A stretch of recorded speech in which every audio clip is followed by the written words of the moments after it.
Invito a abrir sus Biblias en el libro de primer libro a los Reyes. Está el libro primero y está el libro segundo. El primero. Jesús, yo he prometido servirte con amor. Concédeme tu gracia, mi amigo y Salvador. ¿Cuánto hemos prometido al Señor? ¿Y cuánto de lo prometido hemos cumplido? Quiero compartir en esta mañana un tema que le he puesto por título Trabajar en el Señor, o quizás, mejor dicho, trabajar en la obra del Señor es. De otra manera también se podría decir, ¿cómo se trabaja en la obra del Señor? Libro primero a los Reyes, capítulo 5, versículos del 1 al 12. Vamos a hacer referencia a todo el capítulo, pero vamos a leer del 1 al 12 para que podamos entonces orar y pedir la dirección y la bendición de Dios. Reza así la palabra del Señor. Hirán, rey de Tiro, envió también sus siervos a Salomón, luego que oyó que lo habían ungido por rey en lugar de su padre, porque Hirán siempre había amado a David. Entonces Salomón envió a decir a Hirán: tú sabes que mi padre David no pudo edificar casa al nombre de Jehová su Dios, por las guerras que le rodearon, hasta que Jehová puso sus enemigos bajo las plantas de sus pies. Ahora Jehová mi Dios me ha dado paz por todas partes, pues ni hay adversarios ni mal que temer. Yo por tanto he determinado ahora edificar casa al nombre de Jehová mi Dios, según lo que Jehová habló a David mi padre, diciendo: tu hijo, a quien yo pondré en lugar tuyo en tu trono, él edificará casa a mi nombre. Manda pues ahora que me corten cedros del Líbano, y mis siervos estarán con los tuyos, y yo te daré por tus siervos el salario que tú dijeres, porque tú sabes bien que ninguno hay entre nosotros que sepa labrar madera como los sidonios. Cuando Hirán oyó las palabras de Salomón, se alegró en gran manera y dijo: bendito sea hoy Jehová, que dio hijo sabio a David sobre este pueblo tan grande. Y envió Hirán a decir a Salomón: he oído, repito, vuelvo a leer, y envió Hirán a decir a Salomón: he oído lo que me mandaste a decir. Yo haré todo lo que te plazca acerca de la madera de cedro y la madera de ciprés. Mis siervos la llevarán desde el Líbano al mar, y la enviaré en balsas por mar hasta el lugar que tú me señales, y allí se desatará, y tú la tomarás, y tú cumplirás mi deseo al dar de comer a mi familia. Dio pues Hirán a Salomón madera de cedro y madera de ciprés, toda la que quiso, y Salomón daba a Hirán 20,000 coros de trigo para el sustento de su familia, y 20 coros de aceite puro. Esto daba Salomón a Hirán cada año. Jehová pues dio a Salomón sabiduría, como le había dicho, y hubo paz entre Hirán y Salomón, e hicieron pacto entre ambos. Padre, gracias por su palabra, tan maravillosa, tan gloriosa, tan diáfana, tan clara, tan transparente, tan puntual. Gracias, Padre, porque su palabra nos ilustra principios que son de gran valor, que deben ser de gran estima a su pueblo, de tal manera que aprendiendo principios bíblicos a través de estas historias bíblicas, su palabra, podamos encontrar alimento, podamos encontrar recursos, podamos encontrar dirección para conducir su obra que nos ha dado en este lugar. Le damos gracias por su palabra. Pedimos su bendición sobre cada hermano, sobre cada hermana, sobre cada familia aquí presente, para que podamos aprender, y aprendiendo seamos diligentes, y siendo diligentes seamos responsables en la obra que usted nos ha encomendado. Gracias, Padre, por todo, y gracias, Padre, por todos, en el nombre de Jesús. Amén, amén. ¿Pueden tomar asiento, mis amados?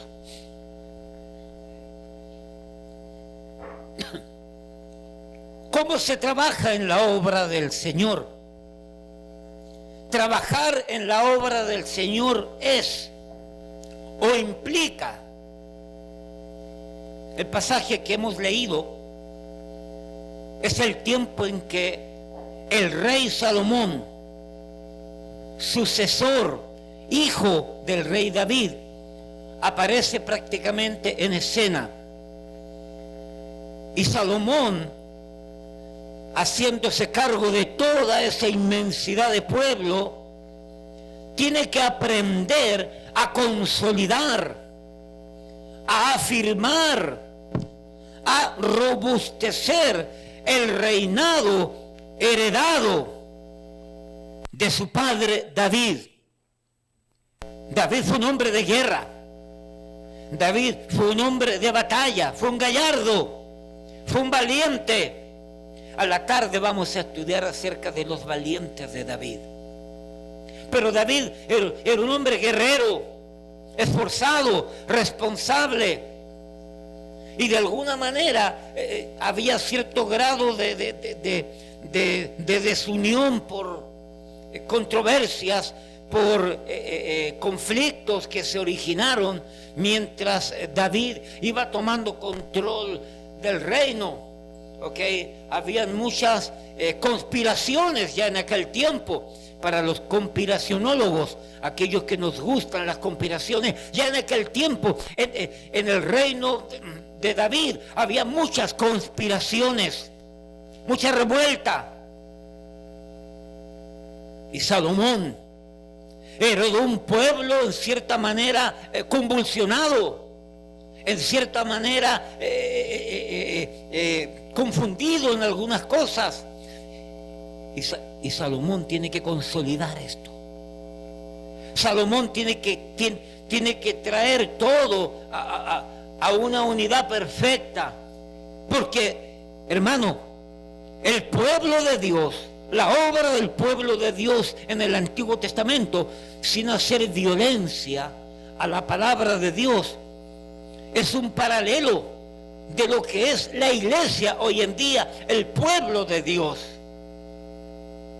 Y tenemos que entender que así como el pueblo de Dios se comportaba, hacía, deshacía en aquel tiempo, hoy el pueblo de Dios esparcido en la ancha faz de la tierra, en iglesias, en congregaciones cristianas locales, también ocurren sus cosas, también ocurren sus eventos, sus situaciones que de alguna manera alteran, confunden. Y hay que consolidar la obra, hay que robustecer la obra, porque hay mucho todavía por hacer. El hecho de que Salomón haya tomado control de todo el pueblo y ya habiendo hecho la parte principal, el rey David, eso no significa que estaba la obra acabada. Había muchas cosas que hacer, había muchas cosas que confrontar, había muchas cosas que arreglar, había muchas promesas de parte de Dios que había que conquistar. Y como pueblo de Dios, tenían que aprender a trabajar a la forma de Dios, en la metodología de Dios, en la estrategia de Dios. Porque si es el pueblo de Dios, más vale que se rija por las normas de Dios. Porque el pueblo de Dios que se rige por sus propias normas, por sus propias estrategias, va a fracasar. Por eso que hay tanto problema en tanta iglesia. Y no vamos a hablar de un club deportivo, y no vamos a hablar de un gobierno, y no vamos a hablar de una empresa, y no vamos a hablar de un club artístico. Nos corresponde hablar de la obra de Dios. Y si hoy por hoy hay tanto problema en tantas iglesias, en tantas congregaciones, es porque no hacen las cosas a la manera de Dios, en la estrategia de Dios, en la metodología de Dios, terminando haciendo la obra con metodologías mundanas, con estrategias temporales, pasajeras, efímeras.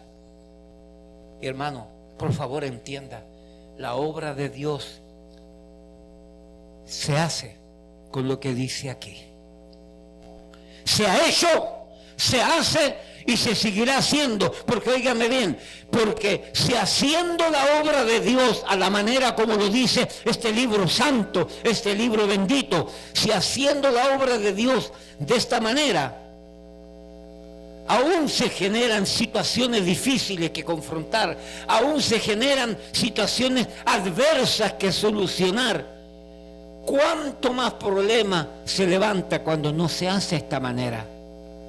De tal manera que dejando introducir filosofías de la calle, metodologías de la calle, pensamientos de la calle, esto se daña. Y no vale la pena tener una iglesia con cantidad de problemas y dificultades por dejar entrar cosas externas que no corresponden a la obra de Dios. Por lo tanto, aquí hay algunas verdades que quiero compartir con vosotros en este día. Hermanos, alguien dijo que la obra de Dios es como un campo no labrado, no trabajado. ¿Quién ha comenzado una siembra en un campo donde no ha habido siembra alguna? ¿Alguien de los presentes en su país le tocó sembrar en un lugar donde nunca se había sembrado? No hay nada en un terreno, absolutamente nada, y hay que abrir, y hay que limpiar el terreno, hay que cercarlo, hay que abrir la tierra, hay que sacar las piedras, los escombros, la maleza, la mala hierba que puede crecer. Hay que voltear la tierra para que con el sol y con el agua que cae de los cielos, esa tierra se moje, reciba los nutrientes propios del sol. Y hay que crear toda una serie de trabajo y de metodología hasta que llegue el momento de sembrar la semilla, cuidar la semilla, regar la semilla que crece y luego esperar el fruto. Así que la obra de Dios es como un campo que no ha sido cultivado y que hay que prepararlo. Así fue esta iglesia. Comenzó con 7 personas en un apartamento. 32 años atrás se comenzó allá exactamente a una cuadra donde vive mi hermana Solange. Ahí mismo, a la vueltecita, ahí comenzó esta iglesia con 7 personas a preparar el terreno, a abrir la tierra, a ir limpiando el terreno, y de no tener nada, ahora podemos decir que lo tenemos todo. Repito, y de no tener nada, hoy lo tenemos todo. ¿Alguien dice amén? La hermana Elba es una de las más antiguas en la iglesia. junto con el hermano Roque. Natanael, ¿dónde está por ahí? Natanael nació aquí. Cuando Roque llegó a la iglesia, Natanael tenía meses de haber nacido. Así que ya usted sabe los años que tiene Roque. Es mi amigo, no se rían de él. Si yo no pretendo bajo ningún aspecto violentar su persona, su carácter, su edad y sus años. Pero la obra de Dios es como un campo no labrado, no trabajado, y poco a poco la obra se va haciendo. Sí, es duro, pero no imposible. Sí, no es fácil, pero no imposible. La clave es considerar los principios de Dios y aplicarlos. Y cuando aplicamos los principios de Dios, la maleza va a ir saliendo y los frutos van a ir llegando. Esa obra la hace Dios. Esa obra no la hacen los pastores. Los pastores nos dedicamos a tirar la palabra, a esparcir la palabra, y la palabra lleva y trae. Alguien dijo que la predicación de la palabra es como una escoba. Saca, lleva y trae. Lleva y trae. Lleva y trae. Y eso es lo que ha sucedido, hermana Asia, en nuestra iglesia. La gloria sea para nuestro Dios. Pero hay algunas verdades, 3, 4 verdades por aquí que quiero compartir. Entonces, somos llamados a trabajar, a hacer lo posible. Somos llamados a hacer todo lo necesario que esté a nuestro alcance en el área de lo posible para que Dios se mueva y trabaje en el área de lo imposible. En otras palabras, de la misma manera que Salomón y su gente tuvieron que hacer algo para fortalecer, robustecer, afirmar su reinado, nosotros también tenemos que esforzarnos para hacer algo. Pastor, ¿y qué hay que hacer? Una palabra fea para muchos de vosotros: trabajar. Y trabajar. Y trabajar. Y cuando estés cansado, seguir trabajando. Esa es la obra de Dios.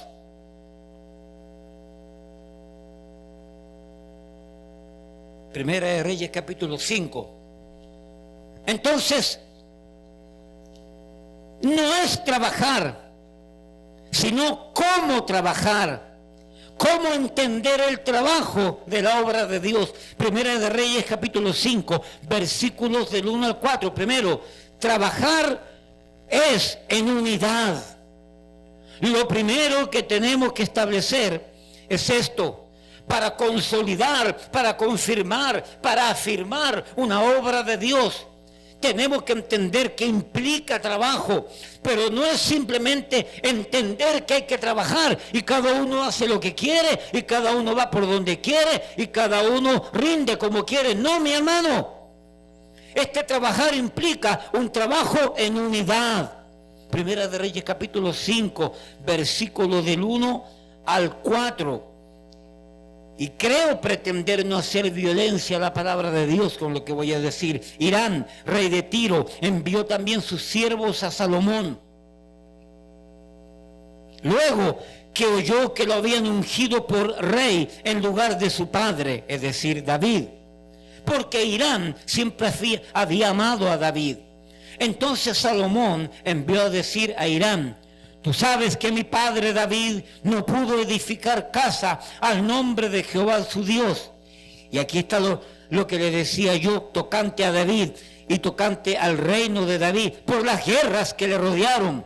y todo lo que implica las guerras y todas las conspiraciones y todo esto, hasta que Jehová puso sus enemigos bajo las plantas de sus pies.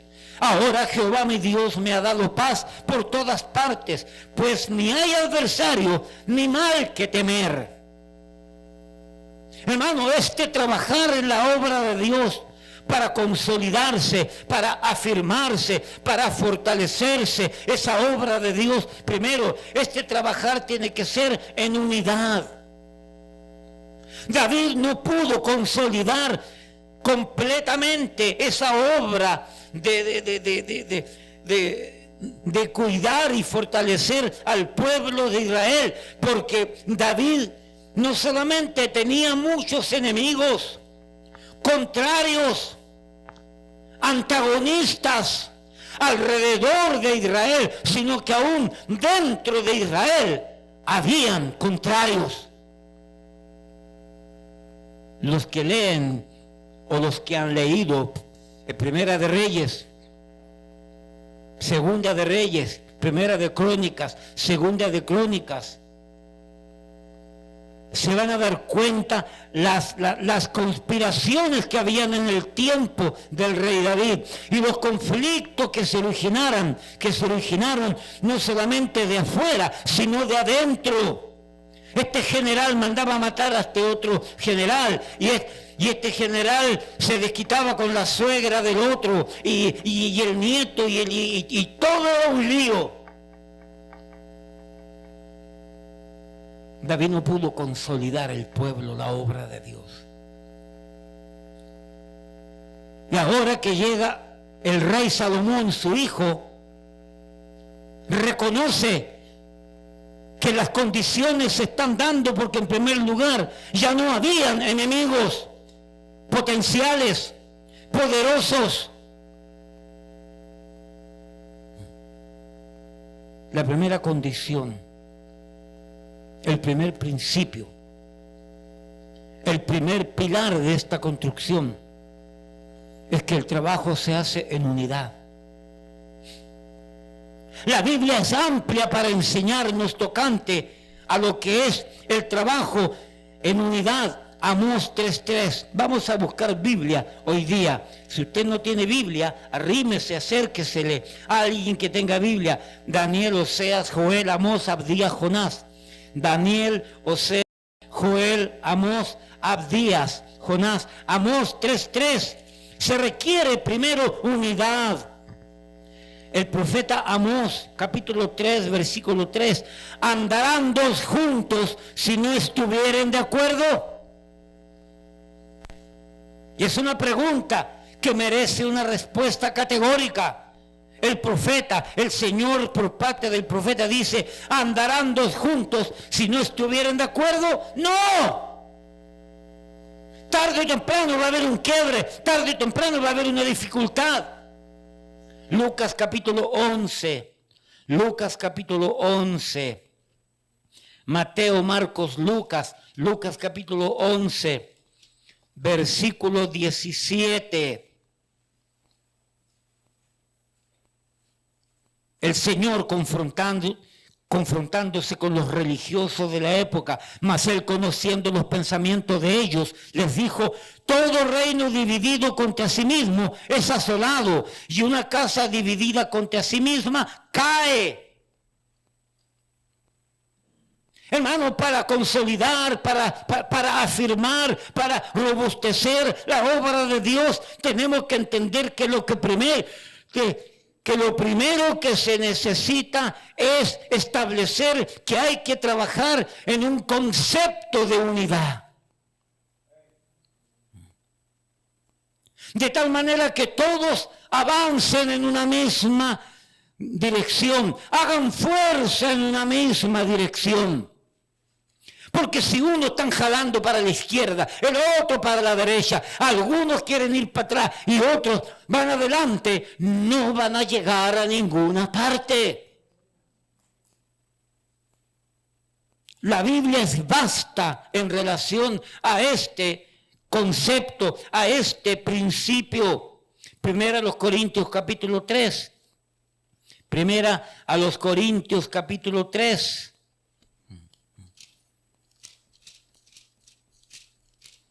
Primera a los Corintios capítulo 3.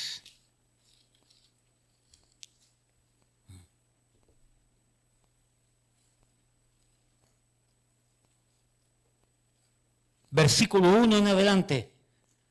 El apóstol Pablo hablándole a una iglesia completamente carnal que había en aquel tiempo. De manera que yo, hermanos, no pude hablaros como espirituales, sino como a carnales, como a niños en Cristo. Os di a beber leche y no vianda. ¿Por qué? Porque aún no erais capaces, ni sois capaces todavía, porque aún sois carnales. Pues habiendo entre vosotros celos, contiendas, disensiones, envidias, celos, arrogancia, soberbias. Y pudiésemos seguir añadiendo más y más y más. No sois carnales y andáis como hombres, porque diciendo el uno, yo ciertamente soy de Pablo, y el otro, yo soy de Apolo, ¿no sois carnales? ¿Qué pues es Pablo y qué es Apolos? Servidores por medio de los cuales habéis creído, y eso según lo que a cada uno concedió el Señor. Era una iglesia dividida, había gente que solamente le gustaba a uno, unos a Pablo, otros a Pedro, otros a Apolos. Y Pablo tiene que decir, ¿y qué es lo que es Pedro? ¿Y qué es lo que es Pablo? ¿Y qué es lo que es Apolos? Servidores de Dios. Miremos a Cristo. Mantengamos la unidad, todos mirando a Cristo. Unidad. Romanos capítulo 12. Romanos capítulo 12.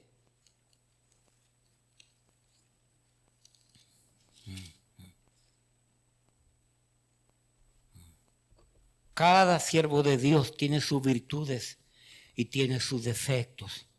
Cada siervo de Dios tiene su estilo de predicar, su forma de enseñar. Algunos son predicadores, otros son maestros, otros son teólogos. Así se conforma la unidad del cuerpo de Cristo. Romanos capítulo 12, versículo 5. Así, versículo 5, Romanos 12, 5. Así nosotros, siendo muchos, somos un cuerpo. Y todos miembros los unos de los otros. Efesios capítulo 4. Primera de Corintios, segunda de Corintios, Gálatas, Efesios. Efesios capítulo 4.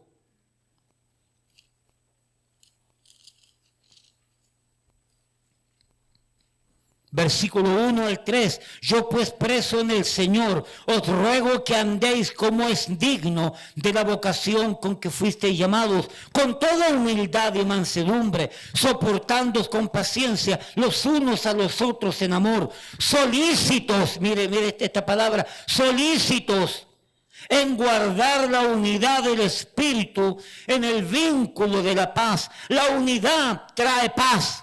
No hay unidad, no hay paz. Solícitos quiere decir haciendo todo lo posible que esté a mi alcance, a tu alcance, para mantener la unidad.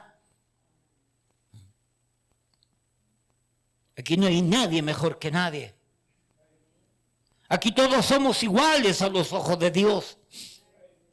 No crea que porque soy pastor soy mejor que usted o hago una labor más importante que usted. No, señor, no es así la obra de Dios.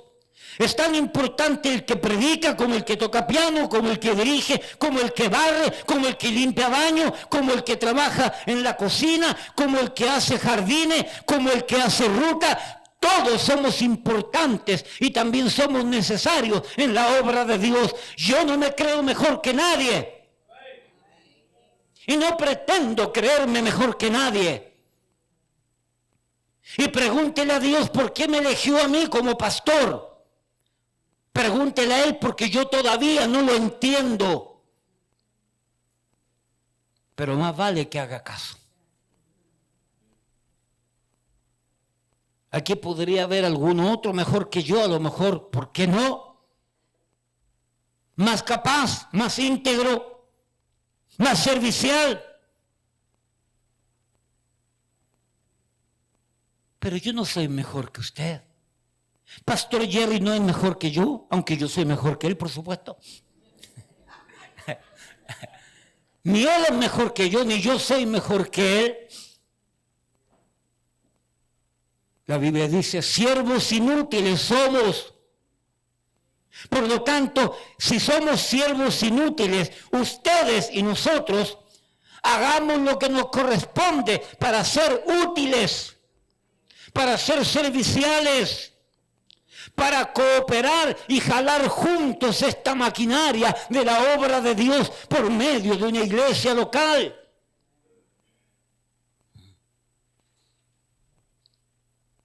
Unidad en el servicio, unidad en el trabajo, unidad en doctrina, unidad en enseñanza. Permítame decir algo al respecto, y esto tiene que ver con madurez. Yo no estoy de acuerdo con varios aspectos que dice el pastor Jerry, como pastor, o en enseñanza, o en algún grado de metodología para llevar adelante la obra de Dios. Hay algunas cosas que yo no estoy de acuerdo con él. Preguntémosle al pastor Jerry, ¿usted está de acuerdo con todo lo que ha hecho, hace, dice o hace el pastor Huayco? Él va a decir no. Porque la unidad no se refiere a ser iguales en todo. La unidad se refiere que aún siendo diferencias en algunos aspectos, en madurez aprendamos a entender que vale la pena crear un litigio, una confrontación, y que vale la pena no crear un litigio, una confrontación.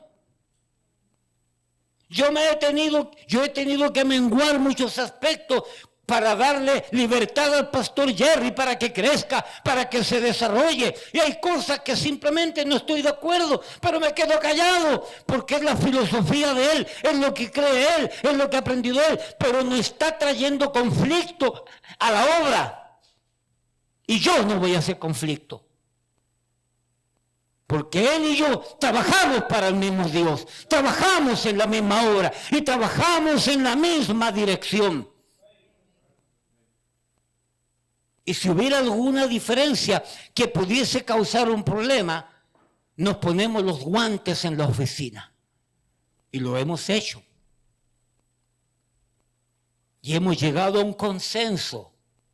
De la misma manera con usted. En esto de la unidad, en todo sentido, vamos a tener diferencias. Con los únicos que yo tendría poca diferencia son aquellos que han creído en Cristo a través de nuestro ministerio aquí y que han llegado, como se diría regularmente, vírgenes en cuanto a la fe.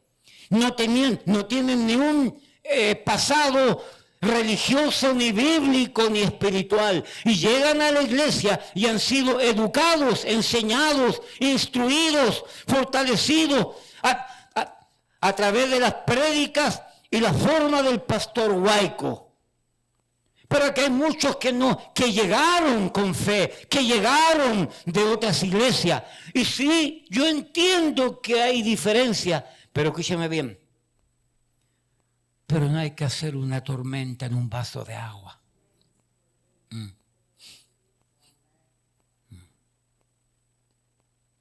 Y si usted cree algo diferente, tiene derecho a preguntar, ¿y por qué creen de esta manera?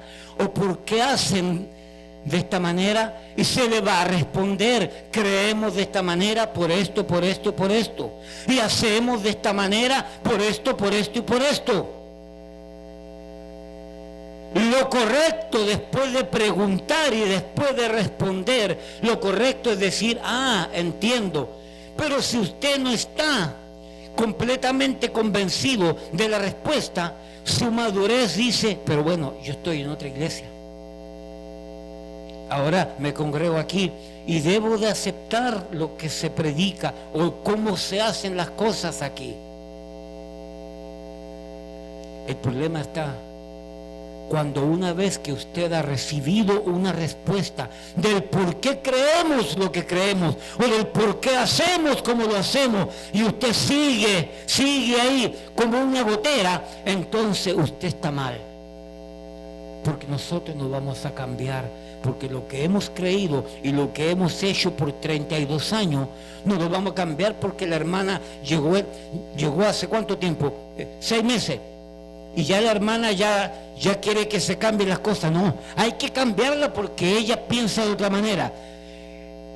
Y después, en 3 meses llega este otro hermano aquí y cree de otra manera. Entonces vamos a tener que cambiarla de esta manera. Y después al mes llega esta hermanita aquí que cree diferente. Entonces vamos a cambiarlo de esta manera. Bueno, ¿dónde vamos a llegar?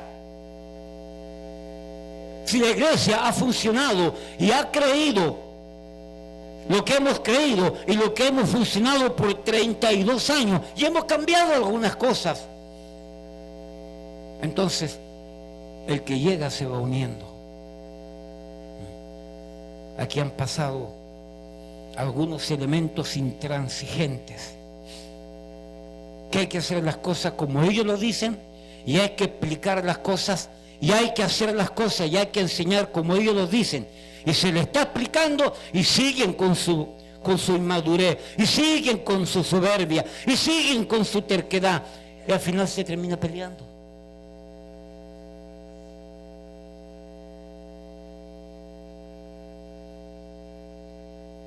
En reuniones de varones en este último tiempo han pasado algunos gallitos que ya no están y han querido imponer su criterio. Y no son nada, y no son nadie. Y han querido imponer su criterio que escucharon en el internet, o que escucharon en Pare de Sufrir, o que le escucharon a los mormones, o que le escucharon a los testigos contra Jehová, y han querido imponer su criterio aquí. ¿Dónde están? De iglesia en iglesia, porque andan imponiendo un criterio. El primer principio es unidad. No pretendemos hacer las cosas a la manera de la iglesia la cual usted viene, pero creo que no estamos haciendo violencia a los valores y principios bíblicos. Pastor, lo que pasa es que en la iglesia mía no tocaban piano, tocaban guitarra y tocaban tambores y tocaban güira. Amén. Que sigan tocando guitarra, tambores y güira. Amén, allá ellos con su forma. Yo no lo juzgo, tienen que lo juzgue Dios. Pastor, entonces yo creo que aquí como que el piano un poco aburrido. ¿Le parece bien si metemos un poquito de güira y un poquito de tambora? No, Pepe, no nos parece bien. No creemos en eso. No, pastor, es que hay que darle espíritu, hay que darle fuego a la adoración. No. Si le damos fuego se va a quemar esto aquí. Y yo no quiero que se queme esto. No quiero que llamen a los bomberos y están aquí en la esquina, cerquita. No quiero que llamen a los bomberos. No. Dejemos las cosas así. No, es que son aburridos, es que de esta manera no sirve, para usted no sirve. Busque entonces, vuelva a su iglesia de donde viene con su vira y con su tambora. Que si yo me voy a congregar en otra iglesia y llego a una iglesia que tiene huira o tambora, yo decidiré, si me congrego tengo que aceptar y voy a terminar bailando igual que ellos. Y si no lo soporto, busco entonces otra congregación. Y seguimos siendo hermanos.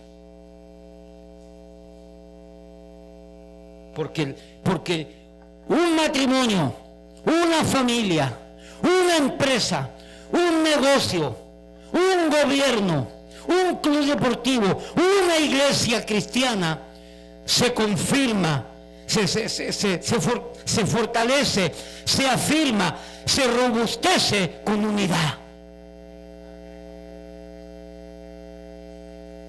Yo he tenido conversaciones con algunos hermanos que han planteado algunas cosas y me parece interesante.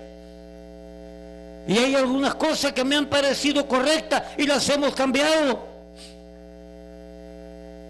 ¿Por qué no? no violenta la Biblia, no violenta algún principio bíblico, y es una metodología más práctica, más servicial, más útil, más fácil de desarrollar. Amén. Amén. Porque no tenemos el monopolio de la verdad, no tenemos el monopolio de la perfección, de que todo lo hacemos a la perfección. Sí podemos escuchar consejos, sí podemos escuchar sugerencias, porque creo que corresponde. El hermano Freddy viene de una iglesia de dos, no sé de cuántas, de los testigos, de los Rosacruces, no sé de cuántos grupos más. Ahí está tranquilo. Le guste o no le guste, ahí está tranquilo. Yo sé que hay algo que le gusta a él: la rigidez, la rectitud, porque él fue militar. Y a los militares les gusta la disciplina, el orden. Así que en ese sentido somos intransigentes, que nos gusta el orden, que no nos gusta el desorden, que el director de música llegó 15 minutos tarde y comenzamos el servicio. ¿Qué le dije yo al hermano Juan?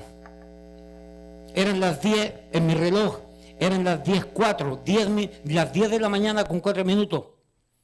Hermano Juan, su deber es comenzar a la hora puntual, independientemente hablando de lo que esté haciendo el pastor. Usted se para aquí y usted llama al orden, porque a las 10 se comienza el servicio. ¿Se lo dije, hermano Juan, sí o no? Pero hay iglesias que dicen que comienzan a las 10 y a las 10:25 es que recién comienzan. Ese es un desorden. Eso no honra a Dios. Y somos en esa área, somos disciplinados y somos estrictos. Y tendremos otra área que no somos tanto. Pero, hermano, para robustecer, para fortalecer, para mantener todo esto, tenemos que hacerlo sobre la base de la unidad, donde los enemigos, donde los contrarios, donde los antagónicos, donde aquellos que piensan que tienen el monopolio de la verdad, siendo intransigentes, quieren que algunas cosas se cambien. Y no. Por lo tanto, es el primer punto. Vamos al segundo punto. Volvamos entonces a Primera de Reyes, capítulo 5. ¿Okay? El primer punto no es solamente trabajar en unidad. El trabajar es unidad, sino que trabajar también implica servicio. Implica servicio.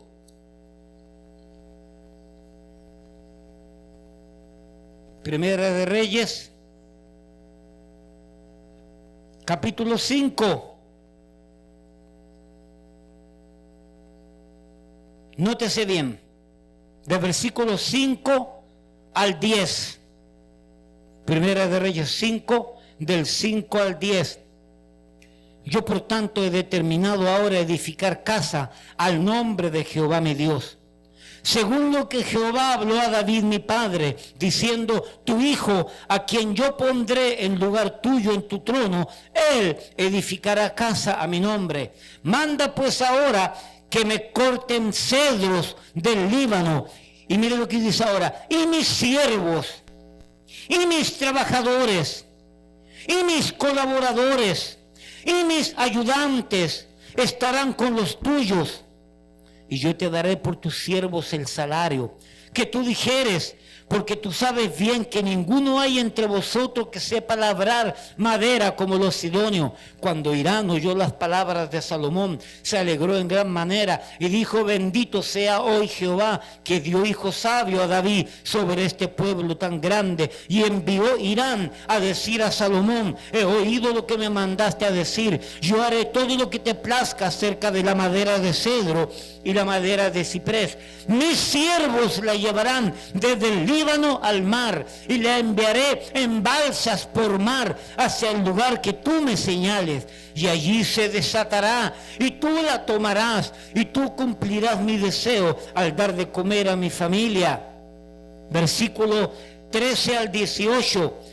Y el rey Salomón decretó leva en todo Israel, y la leva fue de 30,000 hombres.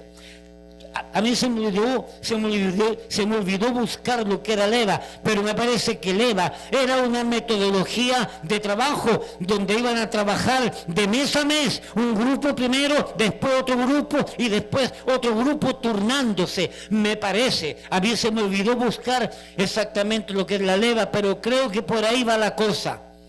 ¿Okay? Versículo 13, Primera de Reyes 5:13, y el rey Salomón decretó leva en todo Israel, y la leva fue de 30,000 hombres, los cuales se enviaban al Líbano de 10,000 en 10,000, cada mes por turno, viniendo así a estar un mes en el Líbano y 2 meses en sus casas. Y Adonirán estaba encargado de aquella leva. Tenía también Salomón 70,000 hombres, y yo añado la palabra hombre o siervo o ayudante o colaborador, 70,000 que llevaban las cargas y 80,000 cortadores en el monte, sin los principales oficiales de Salomón que estaban sobre la obra, 3,600, los cuales tenían a cargo el pueblo que hacía la obra. Y mandó el rey que trabajasen piedras grandes, piedras costosas para los cimientos de la casa y piedra labrada. Y los albañiles de Salomón y los de Irán y los hombres de Gebal cortaron y prepararon la madera y la cantería para librar la casa. Aquí tenemos en este segundo aspecto no solamente un principio de unidad,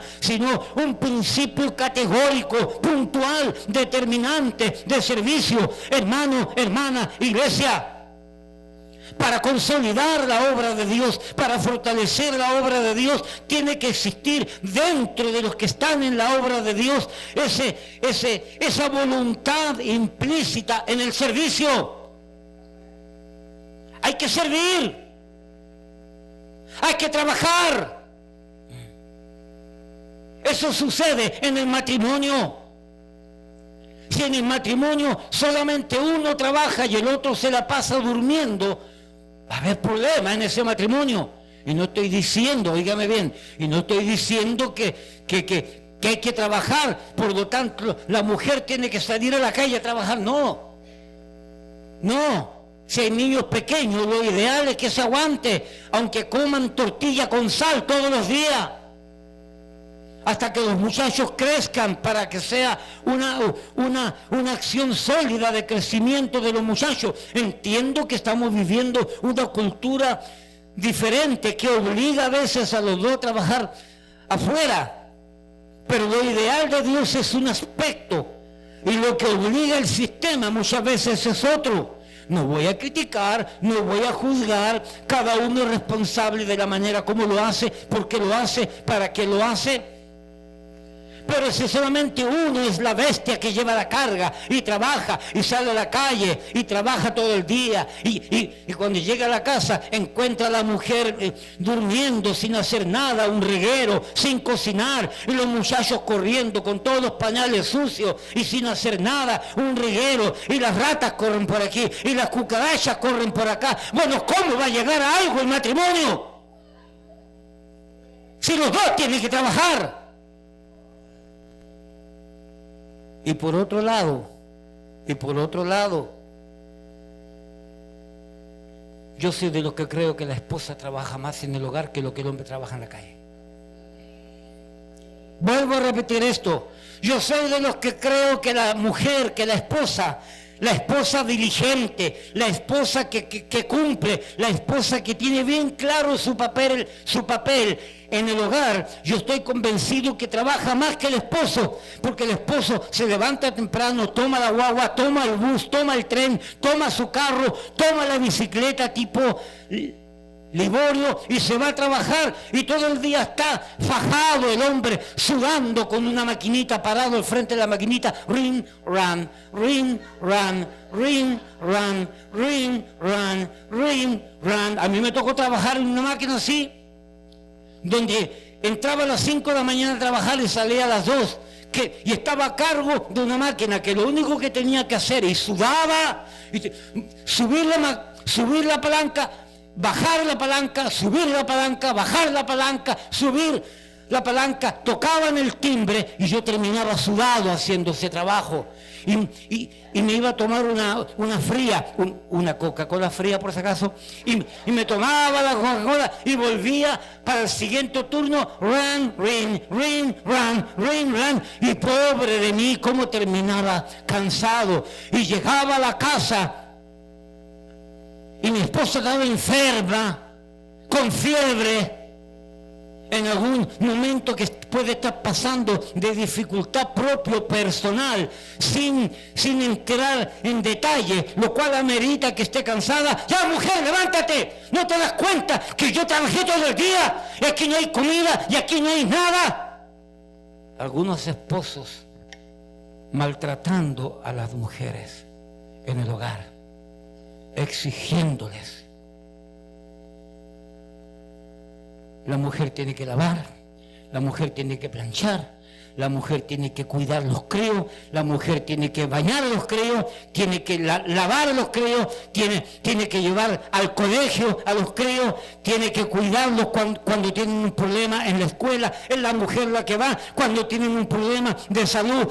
Es la mujer que va al hospital cuando tienen cuando tienen fiebre. Ella es la que los tiene que cuidar en la casa, y mientras cuida tiene que estar cocinando, y mientras cocina tiene que estar viendo que la máquina lavadora no se lo con la ropa haya parado para sacar la ropa y colocarla en la secadora, y a veces está en 3, 4, 5 frentes distintos la mujer para que llegue la bestia a la casa a exigirle.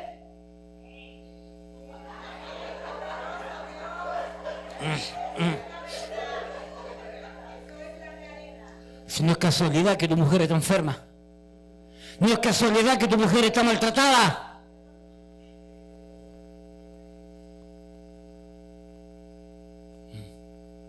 ¿Me explico lo que es unidad?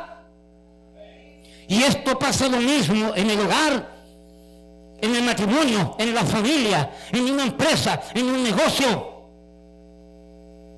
donde los dos tienen que servir, donde toda la familia tiene que estar involucrada, no crear hijos vagos que después de grande que hagan lo que quieran.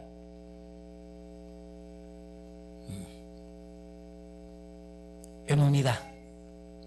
En unidad. Y la iglesia es igual. En unidad, en servicio. Cada uno de nosotros somos llamados a cumplir nuestra parte. El hermano Chanito, no sé con quién, limpian el piso del comedor, que el piso es un poco delicado. Yo voy a limpiar ese piso y lo voy a dejar más sucio, porque no soy experto en eso. Él es el experto. Dios le llama a usted a desarrollar un servicio específico dentro de la obra de Dios, sobre lo cual yo no lo puedo hacer. Cuando comenzamos la obra de Dios, yo cantaba, yo dirigía, yo tocaba guitarra, recogía la ofrenda, contaba la ofrenda, yo salía a visitar, salía a recoger gente, salía a llevar gente, yo hacía todo. Cuando comenzamos la iglesia, porque los creyentes que habían, siempre yo he entendido esto, tienen que pasar por un proceso de conocimiento, de instrucción, para que aprendan cómo se hacen las cosas. Al principio yo hacía todo. En la medida que fue creciendo la iglesia y fueron llegando hermanos capaces y fueron fortaleciéndose las ovejas que Dios nos daban y fueron aprendiendo, uno fue delegando. Yo tengo años que no sé de ofrenda. Yo sí, en el tiempo tuyo, yo ya no me metía con la ofrenda y nada. ¿Y hace cuántos años fue eso? Hace como 120 años, más o menos. ¿Serán unos 20 años más o menos? La iglesia tiene 32. Ella fue una de las tesoreras nuestras La iglesia tiene 32 años. Ya en los primeros años yo recogía ofrenda, yo contaba la ofrenda y delegábamos todo porque estábamos recién creciendo. Alguien tenía que hacerlo. Pero al poco tiempo empezamos a delegar. Porque si lo hace uno solo, se quema. Pero si lo hacemos en grupo, nos mantenemos vivos. Y el trabajo y el servicio a Dios no se convierte en una carga, se convierte en un deleite. Porque yo hago mi parte, ella hace su parte, él hace su parte, el otro hace su parte. Y vemos que el día domingo se consolida todo, porque haciendo nuestra parte, el día de semana, el domingo, se trae la gloria de Dios. Pero el pensamiento de muchos en cuanto a servicio es: yo lo puedo hacer, pero yo sé que hay otro que lo haga otro. Y el otro dice que lo haga el otro. Y el otro dice que lo haga el otro. Y el otro dice: para eso le pagamos al pastor que lo haga.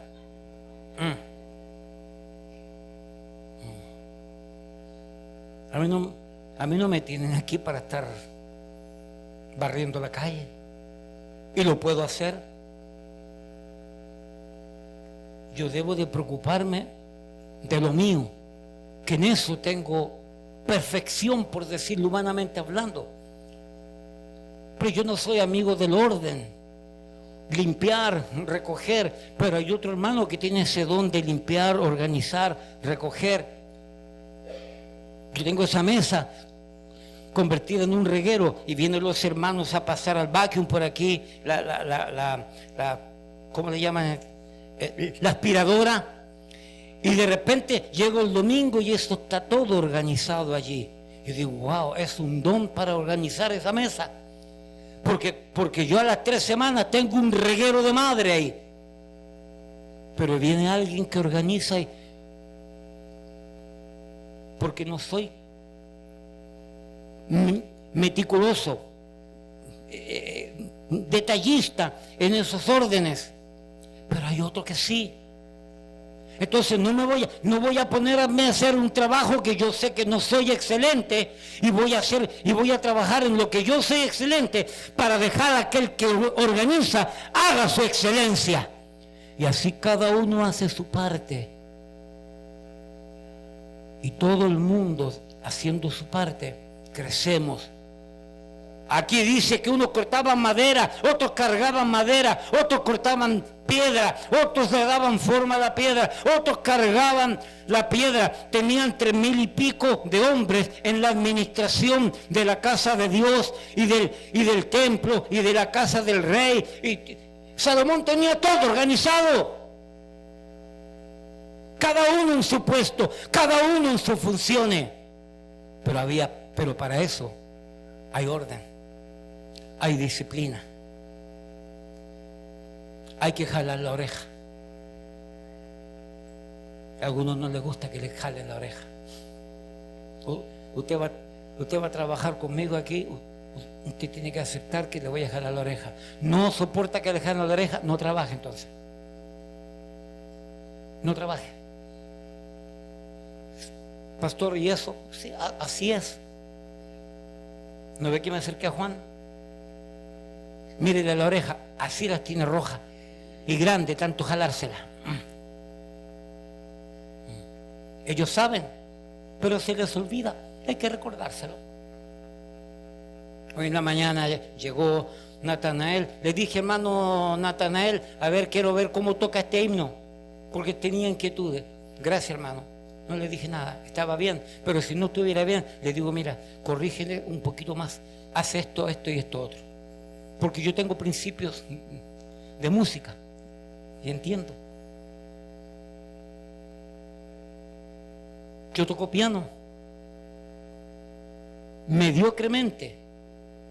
Aprendí. Yo toco himnos como puedo. Yo saco muchos himnos, pero de una manera muy mediocre. Pero como yo soy el que tengo que hacer todo, yo dejo a Natanael afuera porque yo lo voy a hacer. No, él es el perfecto en esto. Vamos a dejar que él lo haga y yo me dedico a otra cosa. Si esto no es cuestión de figureo, esto no es cuestión de demostrar cuánto yo hago y cuánto yo sé. El servicio es para Dios. Tenemos que trabajar en unidad. Tenemos que trabajar en servicio. Ay, mi madre, se me fue excelente. Tenemos que trabajar en servicio. Aquí me voy a colocar unos lentes de mi abuelita por si acaso. Trabajar en unidad. Trabajar es servir. Y servir y servir. Como alguien dijo, el que no sirve, no sirve. Tercero, Primera de Reyes, capítulo 5, versículo 6, que quiero hacer notar una parte. Y después saltamos al 9. Primera de Reyes 5, 6. Manda pues ahora que me corten cedro del Líbano, le dice Salomón a Hiram, y mis siervos estarán con los tuyos. Y mire lo que dice ahora: y yo te daré por tus siervos el salario que tú dijeres. Versículo 9. Mis siervos la llevarán desde el Líbano al mar, dice Hiram, y la enviaré en balsas por mar hasta el lugar que tú me señales, y allí se desatará, ¿qué cosa? La carga, los árboles, y tú la tomarás. Y mire lo que dice ahora: y tú cumplirás mi deseo al dar de comer a mi familia. Dio pues Hiram a Salomón madera de cedro y madera de ciprés, toda la que quiso. Pero mire lo que dice ahora: y Salomón daba a Hiram 20,000 coros de trigo para el sustento de su familia y 20 coros de aceite puro. Esto daba Salomón a Hiram cada año. Había que pagar.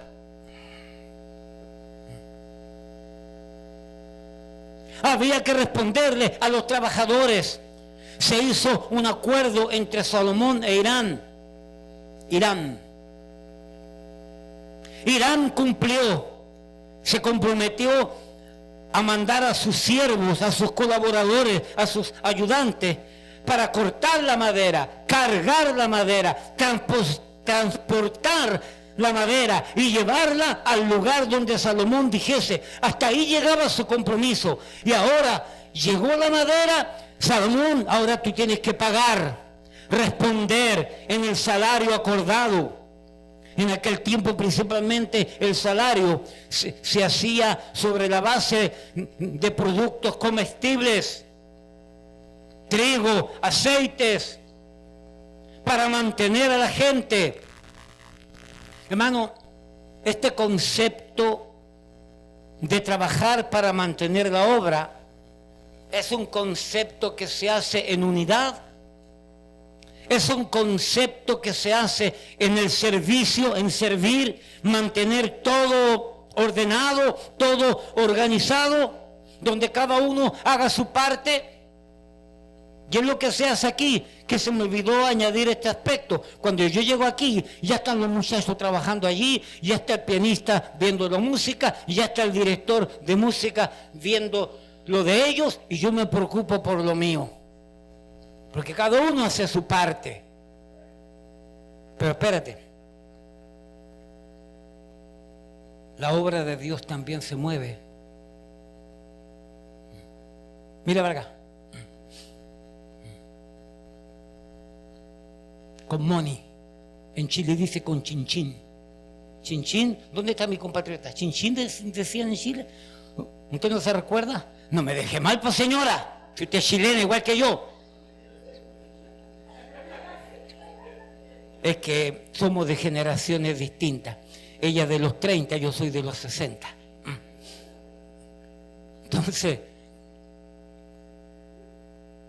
hermano, ahí dice: yo te mando la madera, pero tú te comprometes con el salario, y tú te comprometes con el trigo, y tú te comprometes con el aceite para mi gente. La obra de Dios se trabaja en unidad, en servir y en dar. Así de simple. Así de simple. Para nuestra visita, para que sepan, aquí rara vez se habla de dinero y de ofrenda. Rara vez. ¿Cuándo fue la última vez que usted escuchó un tema sobre ofrenda? Natanael, ¿tú no recuerdas? ¿Alguien recuerda cuándo fue la última vez que hablamos sobre ofrendar, sobre diezmar y sobre principios de mayordomía? Es un tema secundario para nosotros. Importante como cualquier tema de la Biblia, sí, pero no es lo más importante.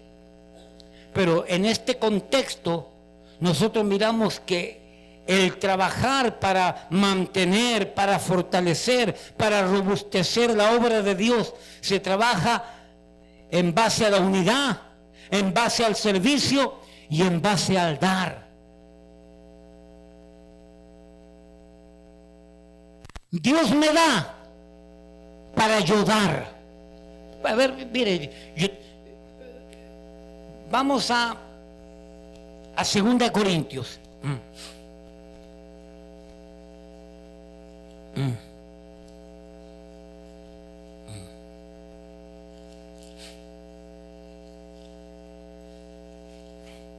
No lo tenía en mente, pero vamos. 2 Corintios, capítulo 8 y 9, que abarca todo esto.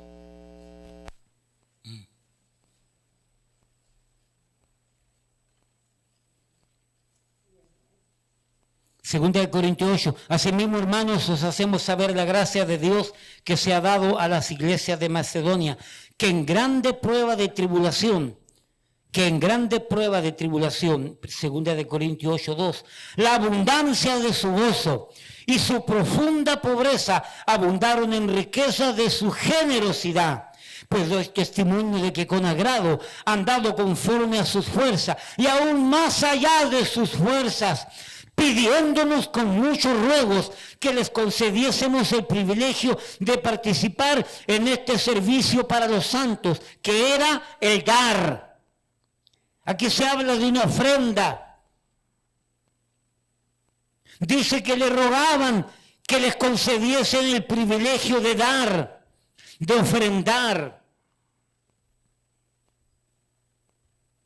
Aquí hay creyentes que llegan a la iglesia, ya sea de otras iglesias, o ya sea creyentes que aquí se hacen creyentes y se acercan a mí y me preguntan y me dicen: pastor, ¿y me puede hablar un poco sobre la ofrenda misionera, sobre diezmar y todas estas cosas? A ver, levanten la mano, ¿cuántos de los presentes se han acercado a mí para preguntarme? Son varios, pero no me recuerdo quiénes son. Ninguno de los presentes. Allá, dos. ¿Alguien más? A mí me preguntan, ¿cuál es mi respuesta? ¿Cuál es mi respuesta? Hermana, no se preocupe, hermana. Gracias, hermana. No se preocupe, aprenda. Aprenda con el tiempo. Esto es un tema secundario. Si son creyentes viejos, conocen su responsabilidad. Si son creyentes nuevos, en el caminar van a aprender la responsabilidad. Ahora, si una cosa yo quiero que tú tengas claro. Nosotros con Edison, que la compañía de electricidad no nos da gratis el servicio de la electricidad. Quiero que sepas que la compañía del agua potable, el agua que llega aquí, no es gratis. Quiero que sepas que las compañías de seguro de los vehículos, no son gratis. Quiero que sepas que los $26,000 que nosotros pagamos al año por el seguro de esta propiedad, $26,000 al año. Ustedes son iglesia, no, es gratis. Nosotros le aseguramos todo lo que ustedes tienen y es gratis. No, señor. Pastor, pero Dios es el Dios poderoso que les puede enviar dinero para que paguen todo lo que ustedes tienen. Claro que sí. Claro que sí. Dios ha mandado el dinero para que nosotros podamos pagar todos nuestros compromisos financieros. El problema es que el dinero está en tu bolsillo. Dios lo puso en tu bolsillo. Y tú eres el que no lo quieres dar a veces. Pero el dinero está.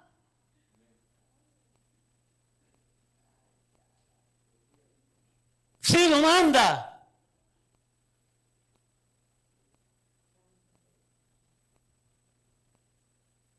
¿Quién paga renta aquí? Levanten todos la mano. ¿Cuánto tiempo te puedes demorar sin pagar la renta? ¿Y cuánto tiempo nos demoramos por darle a Dios lo que corresponde?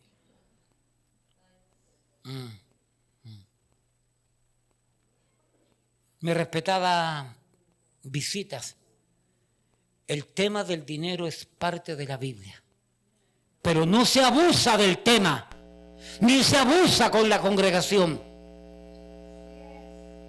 Acá hay unos hermanos que me han dicho que de la iglesia que vienen, cuando faltaban el domingo, el pastor llegaba a su casa.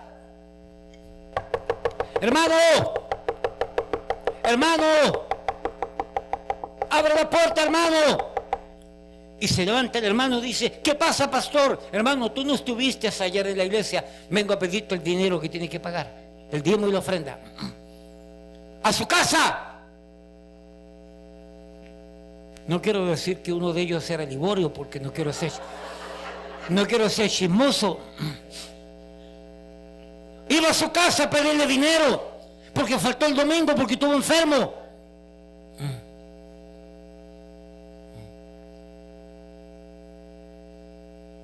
Y así hay cientos de iglesias. Yo conocí un pastor en California, chileno, que hacía lo mismo. El domingo faltaban los hermanos y el lunes tenía la lista a pedirle el dinero que no lo habían llevado el domingo. Hermano, esta iglesia es de Dios. Si tú no das el dinero y si yo no doy el dinero y si Dios quiere mantener esta iglesia que es de Él, de alguna manera va a llegar el dinero, y quien va a perder la bendición eres tú, soy yo. Sigue leyendo conmigo allí. Segunda de los Corintios capítulo 8,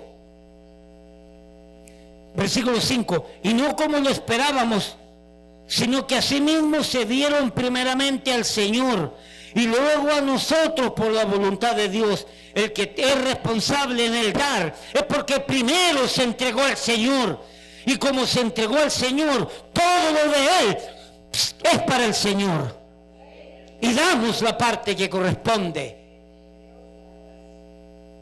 Siga leyendo allí.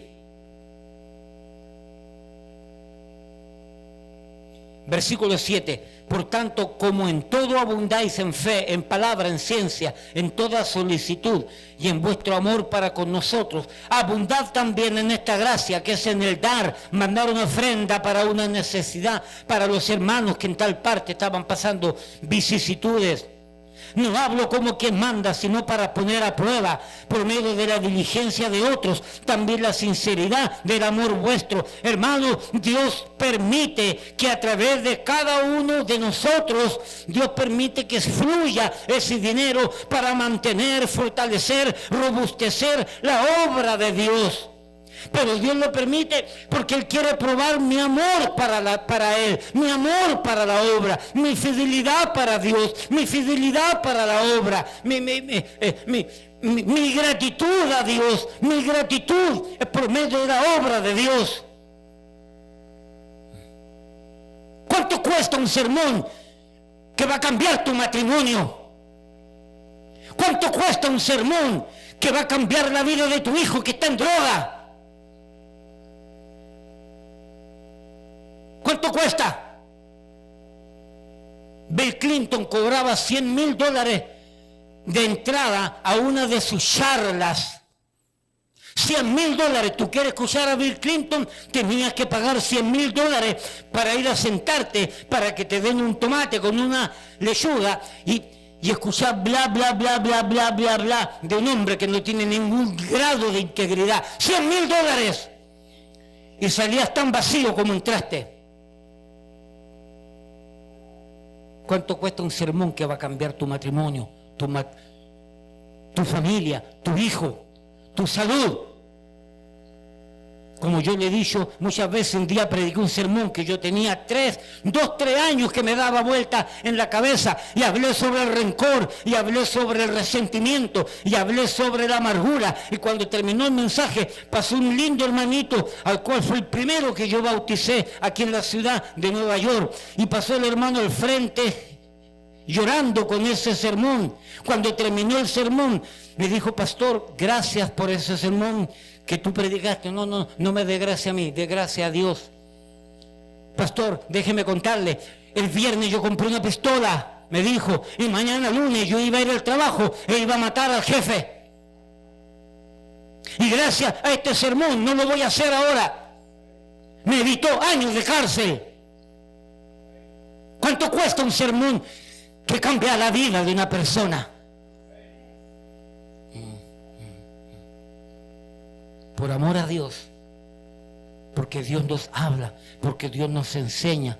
¿Cuánto cuesta un buen consejo?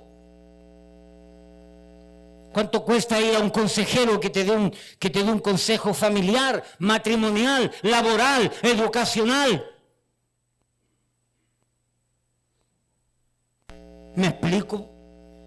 Dios nos concede el privilegio de dar, de entregar de lo que Él nos da.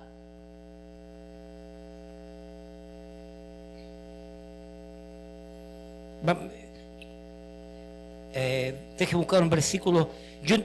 Yo no tenía idea que iba a tomar este pasaje aquí.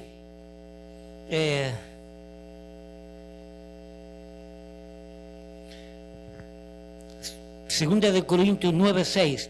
Pero esto digo: el que siembra escasamente, también segará escasamente.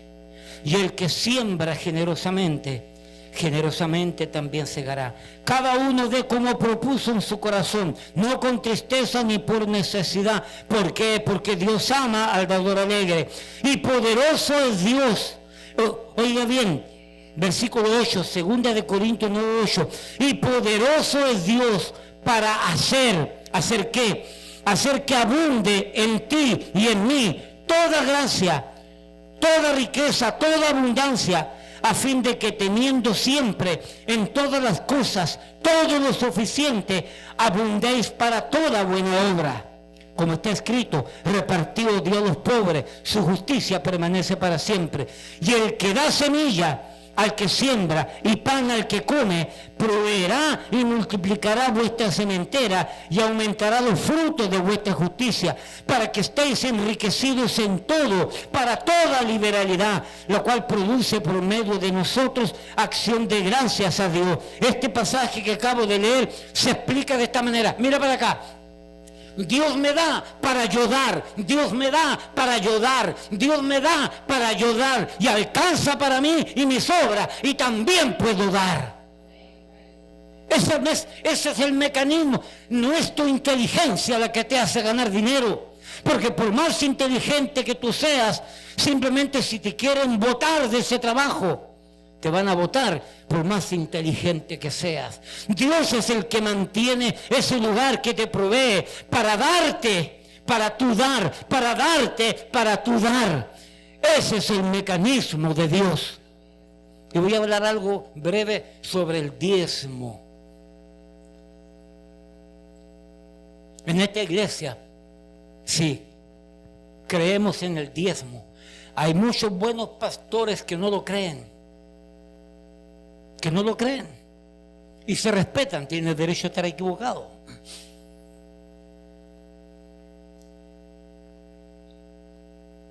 Alguna metodología hay que incrementar dentro de la obra de Dios para mantener el aspecto financiero de la obra de Dios. ¿Me explico? tenemos que decidir cuál es la metodología que vamos a incrementar para mantener nuestras responsabilidades financieras al día, pagadas. Hay pastores que venden pastelitos, ropa nueva, ropa usada. A mí ha llegado gente, hombres de otras iglesias con linda intención. Pastor, ustedes tienen una propiedad muy grande. Pastor, mire, déjeme darle un consejo. Me imagino que aquí hay que pagar seguro, electricidad y un montón de cosas y los vehículos. Pastor, mire, agarre un cuarto, una oficina grande, colóquele estantes y llénelo de arroz, de habichuela, de aceite, de azúcar, de café. Llénelo de todo lo que la gente compre. Y le dice a la gente que en vez de comprar al supermercado, le compren a la iglesia. De esa manera, entonces, el dinero, el lucro que se recibe de esa venta, ustedes tienen para poder solventar sus gastos económicos. Y aquí han venido gente que tienen pequeños negocios, me han ofrecido dinero para arreglar el rufo y para arreglar muchas cosas. Todo tipo de idea fantástica ha llegado para aquí que a mí no me interesa. Porque yo voy a incrementar a la vida de la iglesia métodos que aparezcan en la Biblia. La iglesia no es un negocio. Nosotros vendemos, aquí hay Biblias, vendemos Biblias. Esta Biblia nos costó $10, a $10 se va. Y si el hermanito no puede pagar, toma, llévatela, te la regalamos. Porque no creemos en negocios dentro de la iglesia, creemos en la metodología de Dios. Ahora, óigame bien, si el diezmo está solventado en el Antiguo Testamento como metodología de Dios para mantener a los siervos de Dios, la obra de Dios, y hay algunos versículos en el Nuevo Testamento que me dan a entender esa idea. Hay muchos que creen que no, pero mi concepto es esto. Si en el Antiguo Testamento hay el concepto del diezmo, y nosotros como iglesia nuevo testamentaria queremos incrementar el concepto del diezmo para la iglesia, ¿será gravoso siendo el diezmo una metodología del Antiguo Testamento? ¿Será gravoso? ¿Será negativo? Porque ¿qué es más negativo? ¿Convertir la iglesia en un negocio, en un mercado, o incrementar el método del Antiguo Testamento? Yo tengo que predicar justamente sobre el diezmo porque he estado estudiando algunos aspectos donde vamos a enseñar por qué lo validamos. Pero aún si no se validara de una manera tan clara en el Nuevo Testamento, ¿será pecado que nosotros incrementemos el diezmo como manera de mantener todo lo que tenemos? ¿Se enoja Dios porque es un método bíblico al final? ¿Qué es más malo? ¿Un negocio o incrementar el diezmo? El problema que yo veo con el diezmo, hermano Sandy, ¿sabe cuál es el problema que yo veo con el diezmo? Es que se da el diezmo y no se sabe para qué se ocupa. Y lo roban. Y lo abusan. Como sucede tantas veces. Yo conozco pastores que han comprado su casa con dinero de la obra de Dios, han comprado sus vehículos particulares con la obra de Dios. Yo mi vehículo lo compro con mi dinero y el seguro yo lo pago con mi dinero. Y el teléfono que yo tengo, que es de la iglesia, lo pago con mi dinero. Y todo lo mío yo lo gasto, yo lo pago con mi dinero, la iglesia no me paga nada. Me da lo que corresponde a un salario semanal. Y de todos ustedes yo soy el que menos gana posiblemente. Porque no quiero que nadie hable. No quiero que nadie diga nada. Porque aún siendo así, hablan. ¿Cuánto más hablarían si supieran que la iglesia me paga el seguro del carro, paga el teléfono y un montón de cosas más? Yo pago lo mío, de lo que Dios me da a mí y a mi esposa que trabaja. Pero la pregunta es esta: ¿qué tiene de malo incrementar principios bíblicos, estrategias bíblicas? Lo malo es cuando abusamos de ese dinero que entra. ¿Dónde está el diezmo que por los primeros 20 años de existencia de nuestra vida cristiana? ¿Dónde está el diezmo? ¿Hacia dónde se fue el diezmo? Mira a tu alrededor. El diezmo que pedimos los primeros 20 años fue para comprar esto. Fue para comprar el edificio de al lado. Fue para comprar la casa pastoral. Fue para comprar el estacionamiento al frente. El problema del diezmo no necesariamente es que si es bíblico o si no es bíblico. El problema del diezmo es que se lo echan en un bolsillo y se lo roban. Y los pastores abusan de la gente. Ahora voy a añadir algo más. Yo no critico una iglesia que le compra carro al pastor, que le paga el seguro. Yo no critico a una iglesia que le paga el teléfono y que le paga todo al pastor, porque la iglesia lo puede hacer. Y si el pastor considera que sí, ese es problema de ellos y está bien. Yo no estoy criticando lo que hacen allá. Yo estoy incrementando a la vida de esta iglesia lo que yo he sido enseñado por mi pastor en Chile. Que mi pastor se cuidaba en extremo en este asunto del dinero. Si una iglesia tiene suficiente capacidad financiera para pagarle todos los gastos al pastor, bien hecho. Yo no tengo ningún problema con eso. El problema está cuando están abusando con la gente, con el pueblo de Dios.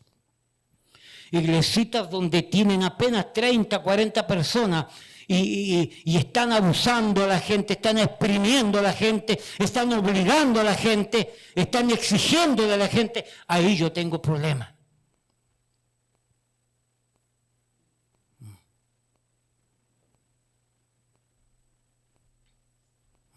Vamos terminando.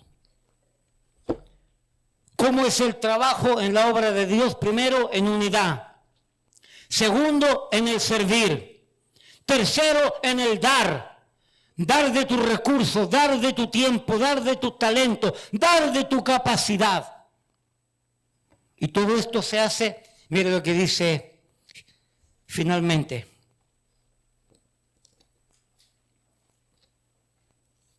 Primera de Reyes, capítulo 5.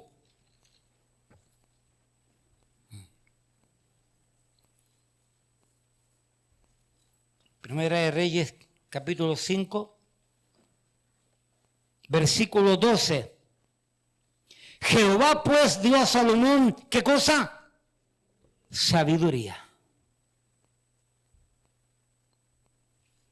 Se podría decir un cuarto punto, o se podría decir como un resumen de todo lo dicho. El que trabaja para el Señor, para la obra del Señor, en unidad, en servir y en dar, es porque hay sabiduría. Es porque son sabios.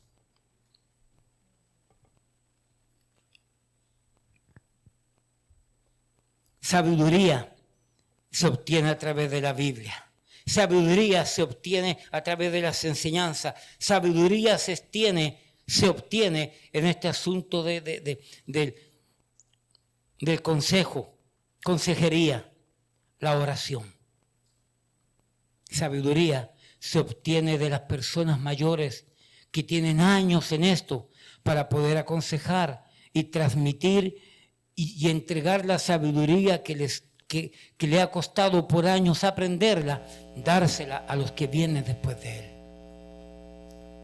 Trabajar al Señor, trabajar en la obra del Señor es en unidad, es en el servir, es en el dar y todo en sabiduría.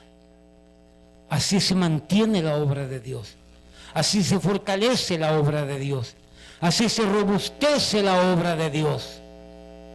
¿Para qué? Para la gloria de Dios. Puesto en pie. Padre, te damos gracias porque tú nos enseñas. Te damos gracias porque tú eres maravilloso, portentoso, glorioso, especial. Le damos gracias porque usted nos permite aprender, a desafiar, a exhortar, a animar, a fortalecer la vida del creyente. De tal manera que como un cuerpo que tiene muchos miembros, trabajemos en unidad, en el servicio y en el dar, en una misma dirección, en un mismo plan, en un mismo propósito, para gloria tuya, Padre. Bendice la iglesia, edúcala, fortalécela, trae madurez, para que cada uno entienda el hacer su parte, porque de esta manera robustecemos tu obra. Bendice tu iglesia, te damos gracias por todo, en el nombre de Jesús. Amén, amén. Hermanos, Dios la bendiga.